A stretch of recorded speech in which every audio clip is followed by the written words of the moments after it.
Despite our marriage troubles, Finn was always affectionate. We could still have a laugh together. And then almost overnight that stopped. Finn mentioned giving up drinking because of a health scare. Do you think that had something to do with it? This was more than that. His whole personality changed. He became withdrawn and nasty, and if he wasn't at work, he was out. Who knows where? He never told me. Do you think he was... Having another affair? That was the first thing that crossed my mind. But usually he was more attentive out of guilt. This was like he was on something. Whatever it was made him go completely inside of himself. By the time I kicked him out, we barely spoke a word to each other. Do you really think he could be on drugs? It must have been something big. I mean, even him falling in love with you wasn't enough to break us. I wouldn't call what we had love. He did love you, Elle.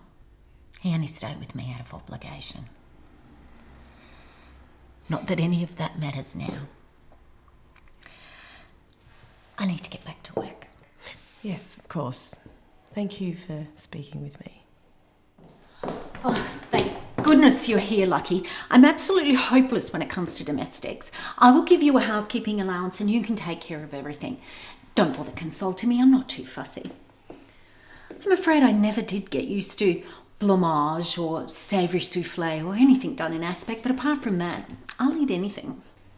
No aspic. Right. Just vary the menu a bit. Perhaps a roast lamb on Sundays, corned beef, fish mornay, omelettes. Roast, yeah, I can do a roast. And what are you cooking tonight, Lucky? Stew. I'm mainly just good at stews. Stewed what? Dad shot him fresh this morning. Yeah, shouldn't be too tough if you stew him up a bit. That's what we usually do. Throw him in a pot, a few spuds, a bit of salt. I can do a roast tomorrow. And what is it, Lucky? Roo. Fresh this morning. Kangaroo. Yeah.